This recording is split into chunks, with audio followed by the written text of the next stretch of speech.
കളമശ്ശേരി പോളിടെക്നിക്കിൽ നിന്ന് കഞ്ചാവ് പിടിച്ച സംഭവത്തിൽ 2 പേർ കൂടി പിടിയിലായത് പൂർവ്വ വിദ്യാർത്ഥികളായ ആഷിഖും ഷാരിഖും. കോളേജിൽ കഞ്ചാവ് എത്തിച്ചത് ആഷിഖ് എന്ന് പോലീസ്. ഇരുവരുടെയും ചോദ്യം ചെയ്യൽ തുടരും.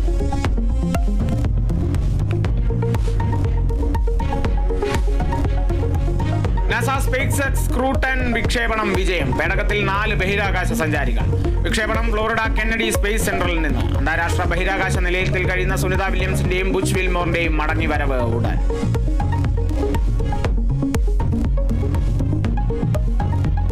സംസ്ഥാനത്ത് കനത്ത ചൂട് തുടരും. 10 ജില്ലകളിൽ യെല്ലോ അലർട്ട്. 37 ഡിഗ്രി സെൽഷ്യസ് വരെ താപനില ഉയരുമെന്ന് മുന്നറിയിപ്പ്.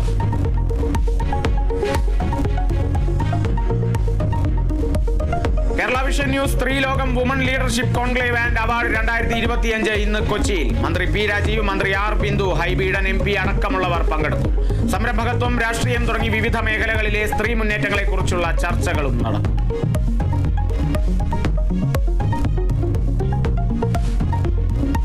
സെക്രട്ടേറിയറ്റിന് മുന്നിൽ ആശാ വർക്കർമാർ നടത്തുന്ന സമരം 34ാം ദിവസത്തിൽ. സമരം കൂടുതൽ ശക്തമാക്കാൻ ആശാമാർ. സെക്രട്ടേറിയറ്റ് ഉപരോധം തിങ്കളാഴ്ച. ഉപരോധത്തിൽ നിന്ന് പിന്മാറാൻ CPIM ഭീഷണിപ്പെടുത്തുന്നുവെന്ന് പരാതി. ആവശ്യങ്ങളിൽ ഉറച്ച് സമരക്കാർ.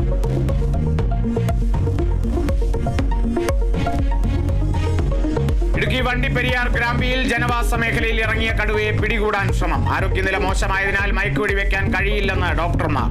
വനം വകുപ്പ് സ്ഥാപിച്ച കൂട്ടിൽ കടുവ കുടുങ്ങുമെന്ന് പ്രതീക്ഷ.